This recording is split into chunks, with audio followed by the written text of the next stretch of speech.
আসসালামু আলাইকুম। আজ আমি চলে আসলাম আরেকটি ভিডিও নিয়ে। আমার আজকের ভিডিওতে থাকবে সিলেটের একটা খাবার সাতকরা দিয়ে গরুর মাংস। এই জন্য আমি প্রথমে মাংসের সব গোটা মশলা দিয়ে দিলাম। আদা থেতো করে দিছি, রসুন, গোটা জিরে, গোটা গরম মশলা, তেজপাতা, পেঁয়াজ, শুকনো ঝাল আস্ত কিছু দিছি, গুঁড়ো কিছু দিছি। সবকিছু দিয়ে সরিষার তেল দিয়ে আমি ঢেকে দিলাম।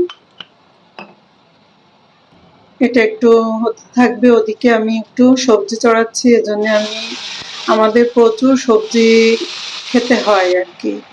এর জন্যে এক একদিন এক একভাবে রান্নার চেষ্টা করি। আজ আমি পাঁচফোড়ন দিয়ে আর একটু রসুন আর পেঁয়াজ দিয়ে সবজি ভাজি করব। আজকে সবজিতে আমি প্রথমে বরবটি, সিম আর পেঁপে দিয়ে দিলাম, আর ওটা একটু নাড়াচাড়া করে পরে মিষ্টি কুমড়ো দিয়ে দিলাম।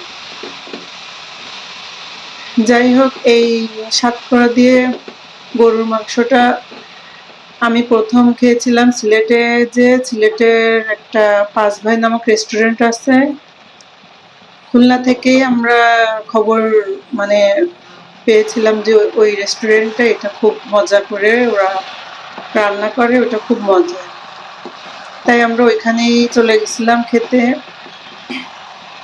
আসলেই অসম্ভব মজা, যে এত মজা লেগেছিল যে আমি আসার সময় সাতকরা কিনে নিয়ে আসছিলাম।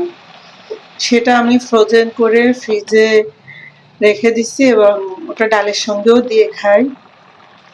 এই যে মাংসটা আমি সামান্য একটু পানি দিলাম, আর এই হলো সেই সাতকরা আমি ফ্রোজেন করে রাখছি। এই যে এটা আমি ছোট ছোট করে কয়েক পিস দিলাম। এটা বেশি দেওয়া যাবে না, বেশি দিলে আবার তেতো হয়ে যাবে।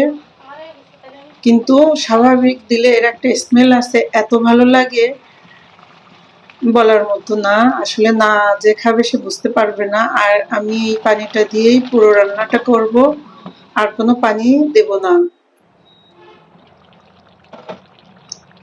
আমি পুরো রান্নাটা আমি মিডিয়াম হিটে আস্তে আস্তে মাংসটা, এই যে আমার হয়ে গেছে, ওই পানিটা একদম লেগে গেছে, নিচে লেগে যাচ্ছে। একটু জিরের গুঁড়ো দিয়ে দিলাম।